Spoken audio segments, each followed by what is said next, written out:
As evening came, Jesus said to his disciples, "Let's cross to the other side of the lake." So they started. Jesus in the boat started out, leaving the crowds behind, although other boats followed. But soon a fierce storm came up. High waves were breaking into the boat, and it began to fill with water. Jesus said, sleeping at the back of the boat with his head on a cushion. The disciples woke him up, shouting, "Teacher, don't you care that we're going to drown?" When Jesus woke up, he rebuked the wind and said to the waves, "Silence, be still." Suddenly the wind stopped and there was a great calm. Then he asked them, "Why are you afraid? Do you still have no faith?" The disciples were absolutely terrified. "Who is this man?" they asked each other. "Even the wind and waves obey him."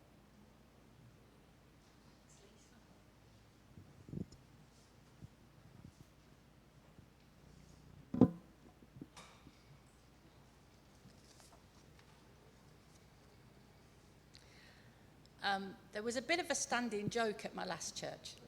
It got to the point where every time I said, we sang a song or read a passage, I would say, that's my favourite passage, or that's my favourite song. And it got to the point where they would tease me every time I said, that's my favourite. And I've just realised that the opening line that I've wrote here is, this is quite possibly one of my favourite passages in the Bible. But it genuinely is. I mean, one of the things that we've been trying to do as we're working through Mark's Gospel is to put all of our preconceived ideas aside, to put everything that we think we know to one side and simply be in the crowd, walking with Jesus, following Jesus out, seeing what he does and hearing what he says, and trying to be like the people in the crowd that heard it for the first time, being like the disciples that heard it for the first time, and trying to figure out what's going on. And as we follow Jesus round, as we travel with him, we will hear and see so many wonderful things that will reveal more of who he is and what he's come to do. But for me, this really is one of the most wonderful, most incredible pictures of Jesus that we get to see. And it has so much to say to us and so much to teach us even today. And again, it's another well-known passage. It's one that most of us know. It's familiar. The disciples and Jesus crossing the lake, and Jesus sleeping through a huge storm that threatened to overturn the boat and kill them all. But as I was reading it, it was reminiscent to me of other stories, other events in the Bible. And the one that came right into my mind was Jonah. The story of Jonah. Jonah boarded a boat to run away from God, and a furious storm came up. And the storm only stopped when the sailors threw Jonah overboard. And kind of reading the Jonah story, we get the idea that storms arise when we step out of the will of God. You know, if you step out of God's will, the storm will arise until we get back into God's will. But that's not what's happening here. If we look at the beginning of this passage that Lisa read for us, verse 35, Jesus says to his disciples, "Let us go over to the other side." So these disciples were not in any way stepping outside of the will of God. They were doing exactly what Jesus had told them to do. And yet still the storms came. And I wanted to point that out to us this morning. Because even this morning I've had a conversation with someone, and the words, "What did I do? What have I done that this would happen to me? What have I done that this would be happening?" I've heard those words even this morning. we often haven't done anything. In this life, there will be storms.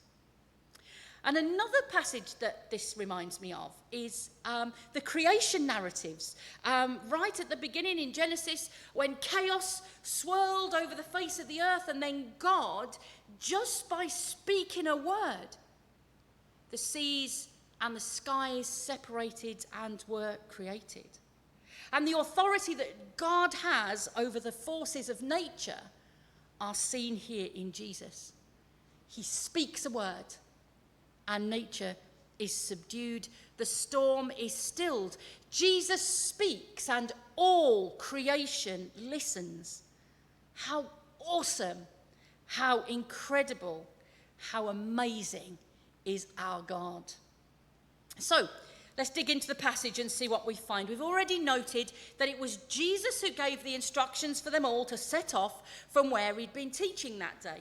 If you remember, the crowds were so big that Jesus and the disciples had to get into a boat and go just off the edge of the lake so that Jesus could speak to the crowds without getting mobbed or crushed, and so that people could hear what he had to say. Now, the thing to note is we can sometimes have an image in our head when we read lake. Something slightly bigger than a pond is what I picture in my head. But this lake was also called, depending on who's writing about it, it is the Lake of Gennesaret or the Sea of Galilee. So we see it's not a little, slightly bigger than a duck pond lake. It is a huge body of water. And it's surrounded by mountains. And because of the structure of the mountains, what can happen is wind from nowhere can come in from a particular direction, get caught in the mountains and begin to swirl. And from out of nowhere, this sea can go from being glassy and calm and peaceful to being treacherous and deadly, with huge waves that would overwhelm and sink a fishing boat and everyone on board. Now, the thing we need to remember is that many of the disciples are fishermen. They left their boats, they left their nets behind to follow Jesus. So they know how this sea behaves. They know when a storm is just going to make you a bit seasick, or when it's life-threatening. Many of the men travelling with Jesus, they've made their living on this very water. So let's not pretend or imagine that this is a little bit of water and not a very serious storm. It is so serious that the men are terrified. But where's Jesus? Well, he's asleep in the back of the boat. It's interesting to note that this is the only time in the whole Bible that we're told of Jesus being asleep. It's the only time ever that we're told that Jesus is asleep. And look at the reaction of the disciples. You know, they woke him up and they asked him, "Don't you care if we drown?" I kind of read this question and I wonder what they expected Jesus to do. Why did they wake him up? You know, they've been journeying with Jesus for just a short while so far. But in that time, they've seen him cast out unclean spirits out of people. They've seen him heal lepers, people who are paralyzed, even Simon Peter's own mother-in-law. I wonder, what did they expect of Jesus? Was it just a case of, you can't be asleep while we're this frightened? You know, we've got to be all in this together. Or did they, somewhere in the back of their minds, hope or believe that Jesus could do something? Or was it more basic than that? Is it actually the first part of the question that they wanted an answer to? Jesus, don't you care? Don't you care? That's a huge question, isn't it? I mean, being a Christian, being a follower of Jesus does not make us immune from the storms of life. Sometimes in our lives, we face terrific, terrible storms. They might be storms in our relationships, you know, arguments, splits, bereavements. Or storms in our jobs, you know, stress, redundancy, unemployment. Then there are the storms of accident and illness, disappointment, and discouragement, which can all lead down into depression and even despair. And when we face these terrible storms, it's easy to think, God, where are you in all of this? Are you there, God? Are you asleep, God? Don't you care, God? And the thing that this passage teaches us today is that God does care. He does care. He cares about the storms that you face, the storms that feel like they're going to overwhelm you. When the disciples woke Jesus, when he heard their cries for help, he stepped in and he took action. Mark tells us in his gospel that Jesus got up and he spoke to the wind and the waves. Peace, be still. And immediately the storm was stilled, the wind died down, and it was completely calm. But did you notice the disciples then weren't calm? You know, the trouble's over, the panic's over, the sea is now calm, and then it says they're terrified. The disciples were terrified. Now they're terrified of Jesus. Who has the power to stop the weather? Who has authority over all creation? Who has authority over the wind and the waves? And Jesus asks them, he says, why are you so afraid? Do you still have no faith? But again, I'm like, what, Jesus, what are you actually asking them? You're asking them why they're afraid of the storm? Surely Jesus would have said, why were you so afraid? And they were afraid because they were in a situation that they had zero control over. They couldn't change it. They were powerless to do anything about everything that they were facing. Or is Jesus asking them why they're terrified now? Did they not realize who it was that was in the boat with them? Did they not have faith? I genuinely, when I read this, I genuinely don't believe that Jesus was having a go at them here. You know, sometimes we read these passages and we put that sort of cross inflection on these words. You know, we read like, oh, you of little faith, as if Jesus is having a go at them or being cross with them. Actually, I genuinely don't believe Jesus is telling them off, but rather he's asking them, do you not yet have faith in me? After the things that you've seen and heard and experienced so far with me, is that seed of faith not growing yet? Do you not believe that I have the power over this storm? And I read Jesus' words here as a challenge to grow and a challenge to believe, not as a criticism to put them down. Why are you so afraid?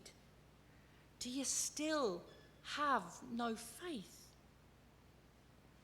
As you can imagine, in my life and in my job, I speak to lots of people. And I know that a lot of them are going through tough times and are facing some real serious storms in their life. And you ask how people are, and they say stuff like, yeah, I know God's got a plan, or everything happens for a reason. And you know what? I want to shake them by the shoulders and say, that's not faith. That's fatalism. Oh, God will do what God will do. Probably. That's not faith. Active faith cries out to God. Active faith believes that God hears. Active faith believes that God cares and that God has the power to act. See, faith asks the difficult questions. Faith cries out to God, don't you care, God, about what we are going through? You don't believe me? You think it's wrong to talk to God in this way? Well, come with me as we look at some of the Psalms, because so many of the Psalms give voice to our fears and frustrations. I've just picked out a couple. Psalm 6. David cries out to God, have mercy on me, Lord, for I am faint. Heal me, Lord, for my bones are in agony. My soul is in deep anguish. How long, Lord? How long? Turn, Lord, and deliver me. Save me because of your unfailing love. Or what about Psalm 10? Why, Lord, do you stand so far off? Why do you hide yourself in times of trouble? And it continues in verse 12. Arise, Lord, lift up your hand, O God. Do not forget the helpless. And then there's the classic Psalm 13, which cries out, how long, Lord, will you forget me forever? How long will you hide your face from me? How long must I wrestle with my thoughts and day after day have sorrow in my heart? I could go on and on and on. You see, the Psalms give us permission to ask the big questions. And it shows us that faith isn't passive fatalism. But faith cries out to God, believing that God cares, believing that God hears, and believing that God can save us. You see, faith, real faith, has the temerity to keep trusting and believing and questioning and crying out, even when it feels like God is asleep or distant or not answering. Faith believes and trusts that God cares and that God has the power to act. The disciples were in a situation that they couldn't do anything about. They couldn't save themselves. All they could have done was hold on for dear life and hope that they were still in one piece when the storm died down. They knew, as experienced fishermen, that there was absolutely nothing that they could do to save themselves. But they were journeying with the one who has the power over all creation, the power to still the wind and the waves, and he has the power to save them. And church, we are journeying with that same Jesus today. There in that boat on that day, Jesus did what he does. Jesus saved his disciples from the storm, and he wants to save us from the storms of life as well today, if we will only let him, if we will cry out to him, if we will let him save us rather than trying to save ourselves. Believe you me, I'm preaching to myself right now. There in the boat that day, Jesus worked a miracle. Sometimes when we cry out to him, Jesus saves us by taking the storms of life away. He makes the wind and the waves calm. And many of us here in this room have got stories of incredible, amazing things that God has done, that we have seen, that we have witnessed, that we testify to. We have stories of the way that God stepped in, how he's intervened, how he's provided, how he's healed, how he's led us. So we know that even today when we cry out to him, sometimes God will work miracles and bring healing or release or escape from an impossible situation. And just a miracle that calms the storm. But sometimes, but not always. Because God always helps us in his time, according to his eternal purposes, for his glory, and not just for our personal comfort. See, the disciples in the boat that day, they experienced a miracle. But we know that they still faced hardships and difficulties later on in their lives. Just because Jesus stilled this storm, it didn't mean that they never faced another storm, whether literal or metaphorical, ever again. There will always be storms. Sometimes God rescues us from the storm by stilling the storm. Other times the storms rage, but God doesn't save us by removing the storm. Instead, he gives us shelter and an anchor point within the storm. Sometimes God stills the storm. At other points, he lets the storms rage, but he stills and calms us.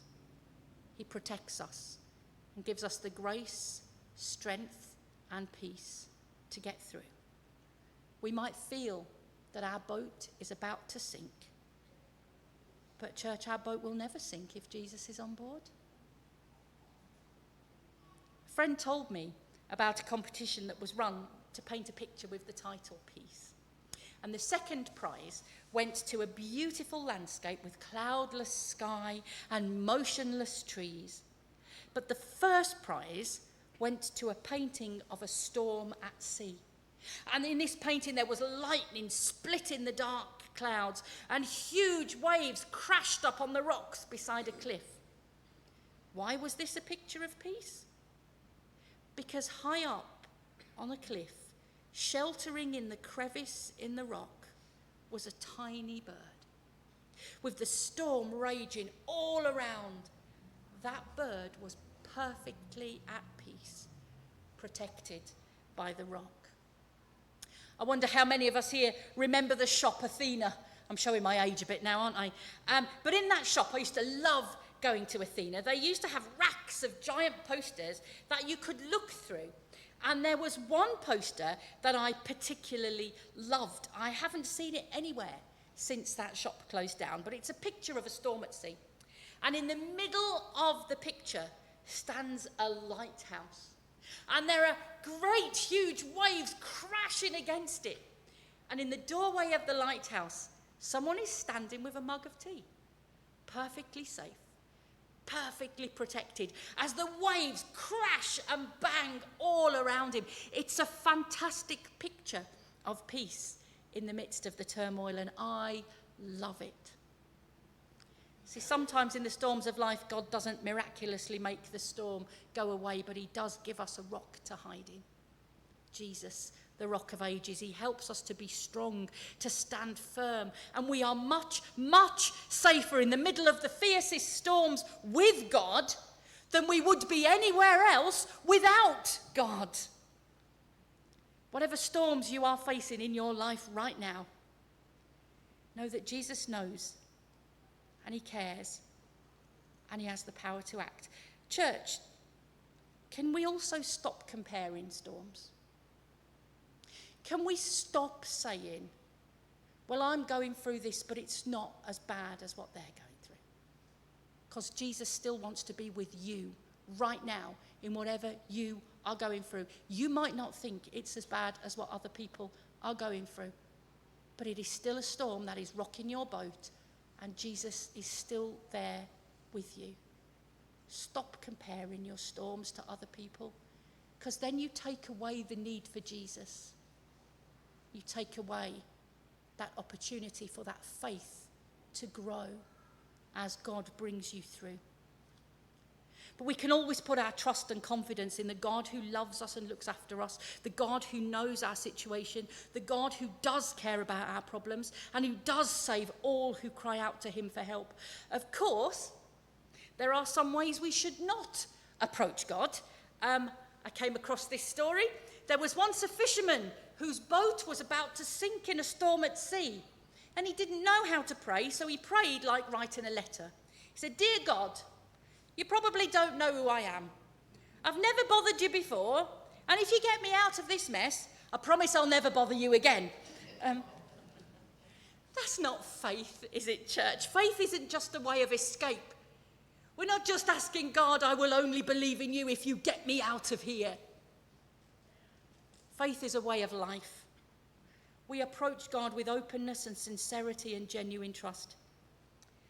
In the midst of one of the greatest storms of his life, the Apostle Paul wrote these words to the Philippians, and they are God's invitation to us, whatever storms we may be facing.